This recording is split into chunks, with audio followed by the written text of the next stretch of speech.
welcome back to Lilith's Bazaar. My name is Riley, and I have been a practicing Wiccan for about 5 or 6 years now.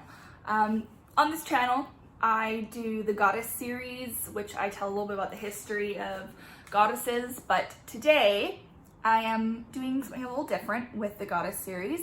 I am adding some gods to it, but because they're a special kind of being. So today I'm covering primordial deities.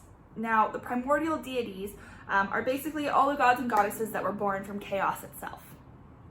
I know, sounds a little intimidating, but I am focusing on one specific, just giving a little bit more information about her, and then I'll also list the other ones. So I had the laptop today because trying to remember all of these names and what they're the personification of was insane. I tried, it didn't work.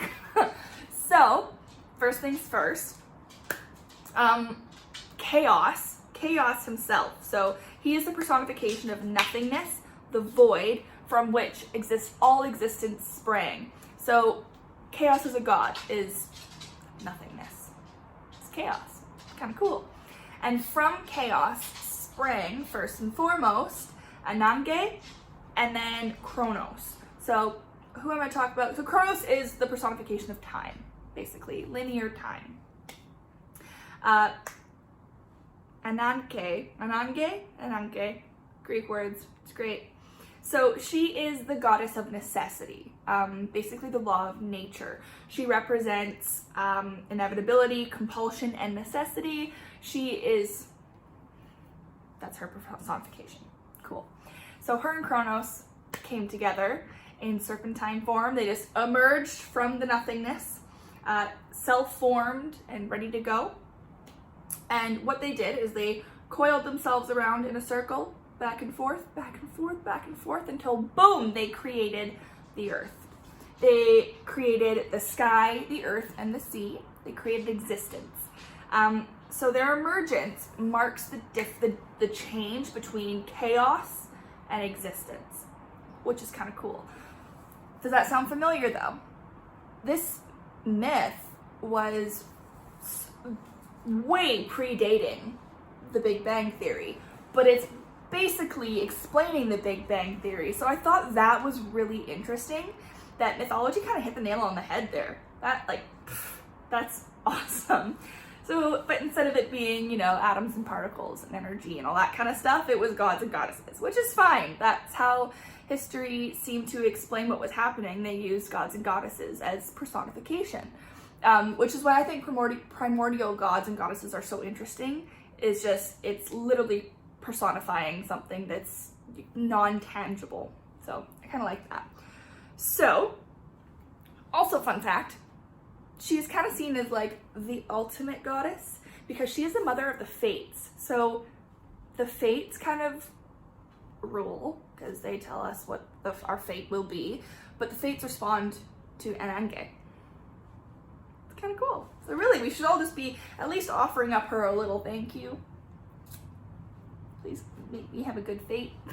I don't know.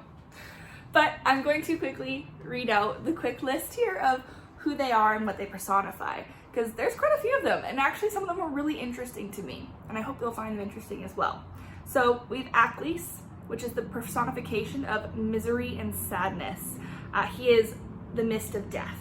Now, they do believe that this mist of death, Aklis, actually existed before Chaos himself.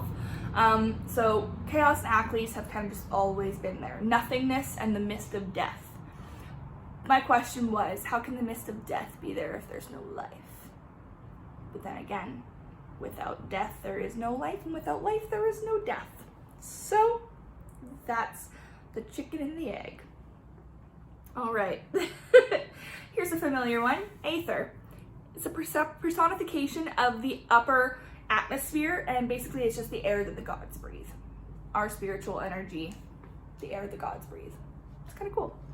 Ion is the personification of cyclical and unbounded time. So while Kronos is past, present, future, linear time, Ion is cyclical time.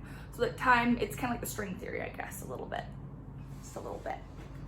Baya, I like her. She is the personification of force and raw energy. Then you've got Chaos, obviously, the personification of nothingness, the void, and from which all existence sprang. Chronos is the personification of empirical time. Erebus is the personification of darkness and shadow. So that's kind of cool. I thought that the misery and sadness and darkness and shadow being two different things was really kind of cool, because not all darkness and shadow is bad. You got Gaia, obviously our good girl Gaia, which I will probably cover her in another video at some point, but this is her like origin. She is a personification of Earth and also the mother of Titans. So then we have Hemera, which is the personification of day, and Nyx, which is the personification of night. We got Hypnos, which is, I can't believe this is a specific one, but the personification of sleep, because sleep is just so important, it needs its own personification. But that is true. It is true. Sleep is very important. Then we have Tartarus, which is the personification of the deep abyss, the deepest part of the underworld. And that's kind of what they call, like, oh, you've been sent to Tartarus. So that's, Tartarus is the name of the deep, darkest abyss, the bottom of the bottom, the darkest pit. Boom. Tartarus. I love the name. Thanatos, which is the personification of death. Moros is the personification of doom. Doom and gloom, I guess. And Uranus, which is the personification of the heavens and the father of Titans. So those are the primordial deities that just sort of emerged. They are self-created. They are like ready-made.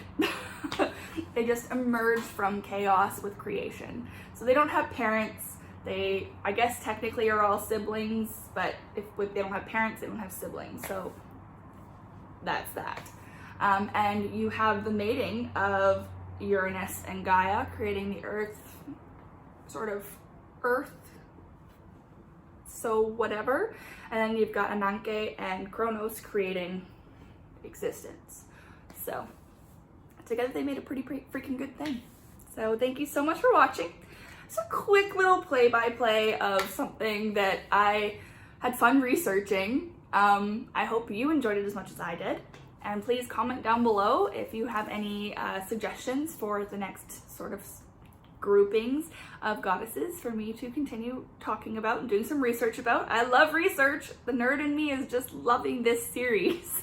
So please subscribe, like, and comment below. And thank you so much for watching my video. Blessed be.